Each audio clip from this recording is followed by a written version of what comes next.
Happy New Year everyone! Wala tayong new bag for the day. Pero magre-react ako sa ilang mga viral videos netong 2025 as our way of ending the year 2025. Maraming cringe-worthy doon na video. Ito pala, panonoorin ko siya Care of Mobile TV ng Lockstep. And teka lang, parang naantok ako. Patimpla naman ng coffee. Gusto ko ng coffee macchiato from Lockstep.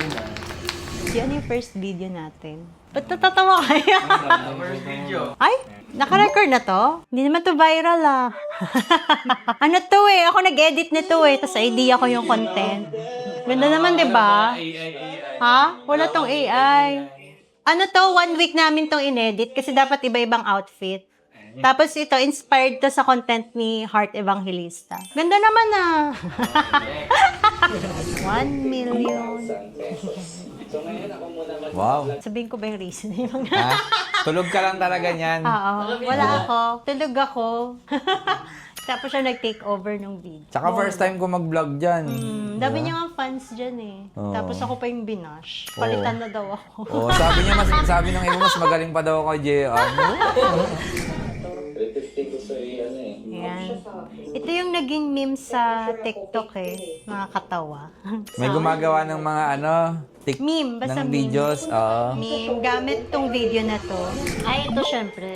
Grabe. Mika Salamanca, tsaka Bianca De Vera. Paglabas pa lang ng bahay ni Kuya, napunta agad sa First Mason. Grabe to. Umabot kami ng 12 a.m. Right after GMA gala to eh. Tapos dumiretso sila sa amin. Sobrang starstruck kami kala Mika tsaka kay Bianca. Tsaka isa to sa pinaka-memorable tsaka pinaka-happy na content. Kulit nito ni Bianca. Ang kulit niya. Super. Isa to sa pinaka-favorite ko na video namin. Sobrang fun. No, di ba? Ang cute. Para talagang nasa bahay ni Kuya kami. Pati yung pagka-edit din nito ni Chris. Di ba memorable din na sa'yo? Yan yung may pigsakan. Hindi ka na ano yan, sila mag-edit niya. Ay, hindi ako nag-reklamo yan. Kawawa naman. Grabe pala yung memory ng video na to. No? Ay, ito, syempre, kay Sir Gavin. Grabe Grabe yan, to si oh. Sir Gavin. Biruin Grabe, mo. lakas niya. Tingnan mo, 25.9 million views. Sa Black Only App Sir yan. Gavin can do that. Isa rin yung sa pinarush nyo. Ay, ito rin yung may pigsaka. Worth it naman eh, no? Worth it. Grabe, 25.9 million. 26 million. Oo, Almost tas sa 26 Blue App halos 19.3 million views. Grabe, oo. Grabe yun, no? Tsaka grabe yung na-add na followers sa akin sa TikTok nito. 100K. In 1 day lang ba? Oo, grabe yun. Grabe siya. Thank you, Sir Gavin. Punta ka ulit, ah. Ang Ang galing. bait pa. Ang bait diba? pa, walang ka-ere-ere. Ako nag-edit yun eh. Tapos again, idea ko ulit. Galing ko talaga. Creative ko. Sa Thailand to shoot. Siyempre yung videographer niyan si Ricky. Kami pa lang. Simple lang. Ganyan lang naman yung mga content kasi dati. Walang voice. Ayan. Si Barbie. Real life Barbie si Barbie. Real life Barbie, di ba? Oo. Si Barbie. Ganda ni Barbie. Tapos nakakatawa yung tinanong niya ako kung kumain na ako. Kala ko invite niya ako. Gusto niya lang pala sabihin wala silang food. Pero yan, so super kwela ni Barbie in real life. Tapos until now, nag-uusap pa rin kami. Ayan. Wow. Ito. Ang galing ng may idea nito. Sino ba may idea nito? Si Kids Art. Ay, shoutout. Shout out. Shout out, oh. Tapos, sinut lang to gamit iPhone. 'Di ba? Hindi mo kailangan ng magandang camera. iPhone lang. Medyo Ikaw, ano babe, mo lang. anong reaction mo dito? Ang galing nyo. Galing. May ano ka dito, special participation, 'di ba? Ay, oo. Ala, si Mark to ah. Ang cute pa ng bagets si Mark dito. Mark, akala nila artista ka daw dati. Akala mo fashionista, fashion icon, gano'n. Fashion model. Fashion icon. Si Mark, friend na namin to ever since. 2 years ago pa. Consignor siya nung una, tapos buyer din. Bumili siya nung una. Akala ko nga nung una, matanda na siya. Kasi ang tawag niya sa akin, dear. Dear siya.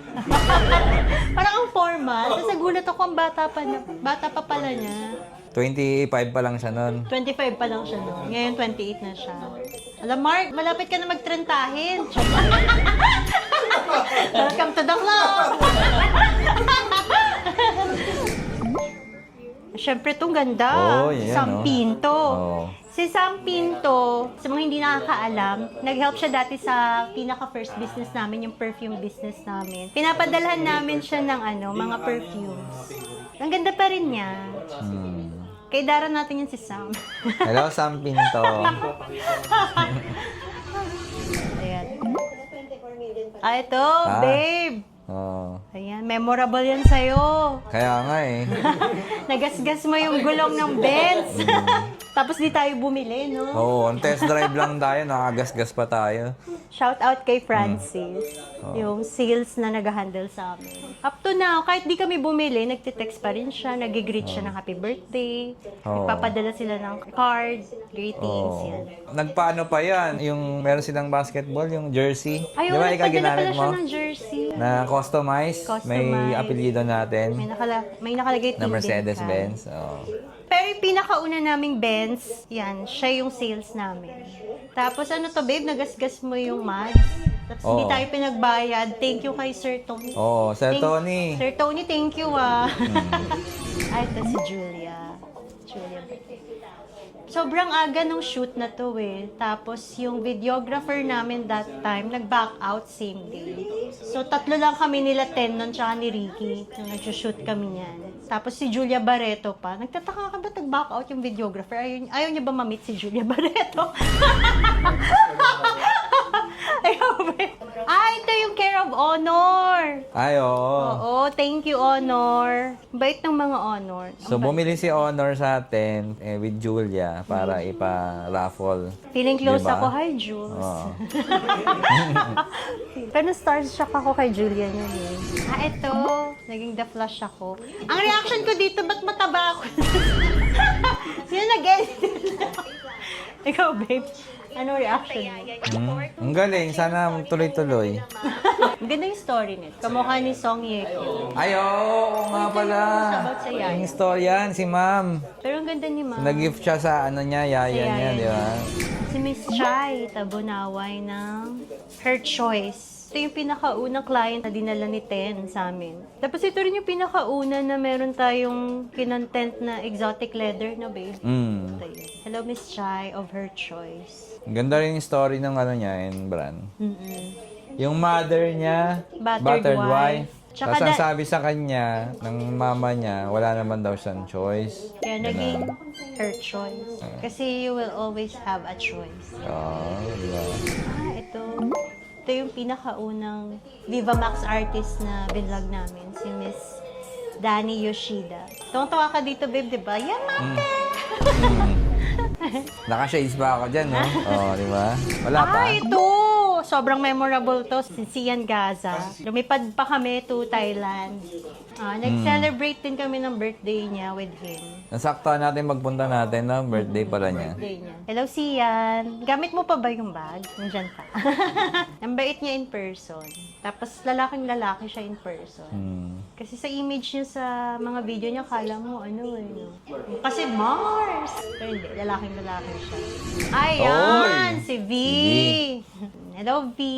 Hindi, actually, 5K pa lang yung followers namin yan sa TikTok. Nag-trust na siya agad sa amin. Sa TikTok niya lang kami nakita si V Cortez. Sobrang excited kami niyan kasi parang, si V Cortez nag-message siya, nag-follow. Tapos, grabing nag-trending to, di ba, overnight. From 5K, naging 20K yun eh. Ang bilis, sobrang bilis ng following. Miss V, gusto mo dumalaw ulit dito sa bagong showroom? Ay, naalala ko dyan, pumunta pa tayo sa bahay nila, nagluto sila ng corned beef. Ay, Kumain oo, tayo. Kumain kami. Na-meet din namin si Kong. Dalaw kami ulit. Miss B, papuntahin mo naman kami ulit dyan. Makikikain lang. Nilutuan pa niya kami ng corned beef. Ay, ito. Sobrang trending to. 7.4 million views. Ay, oo nga. Ayan na, why Rosia is rich. Nasa search na. Ayun na, sobrang daming curious sa kanya. Mabait to siya, si Miss Rosia. Tapos, sinearch na siya ng mga tao. Tapos, Curious na-discover about ng mga tao na tumutulong siya, nagdo-donate siya. Ayan, si Mon. Makakatawi ang hirap pag everything is bagay. Ito, kabadong-kabado ako kasi grabe naman, Raymond Gutierrez, kaharap mo. Sa Fashion Week ko lang siya nakikita. Tapos sobrang kinis. Anong sabi mo, babe? Para siyang si Superman. Sobrang gwapo niya, tas ang kinis niya. Ayun o. Grabe yung balat. Tapos Kala wala mo, akong ano? nasabi. Abangan nyo. Meron kami another A-lister na celebrity na bumili sa amin. So, i-release namin yan this January. Abangan nyo. Eto, syempre. About ano to, autism awareness. Sobrang close to sa heart namin kasi nga yung anak namin nasa spectrum siya. Sana maulit natin yan. Medyo na-busy lang tayo dito, Berman. Iulitin natin yan for sure. Ito, si Alexa Ilacad. Ang bait din ito. Same with Kaya Barbie. nga. Ang bait. Tapos ang ganda niya, no? Ang ganda ni Alexa. Sobras, nakaka-starstruck siya. As in, ang kinis, Ang kinis ang ni tangos ng ilong, ang grabe. ganda mag-smile, tapos Ang ang galing niya bait pa. magsalita, oo. Nakakakilig sila ni KD Estrada.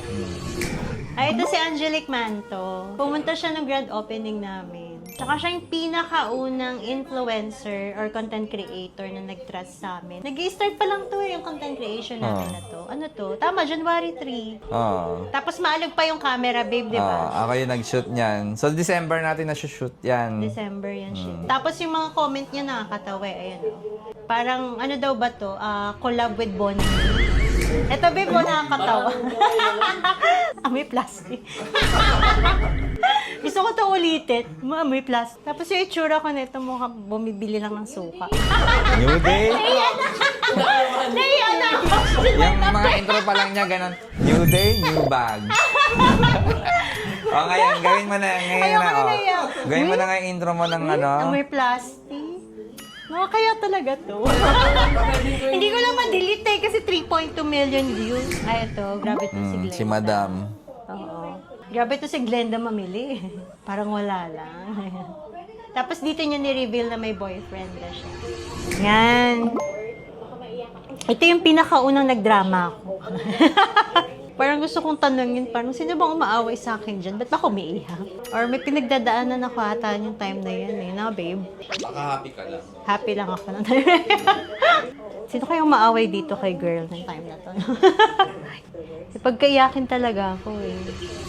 Ano pala, ang cringe pala balikan ng mga dating videos. Tapos ang daming memories. Pati yung mga editors din natin na may memories. Na parang, ito yung di ako naligo ng 3 days, mga ganun.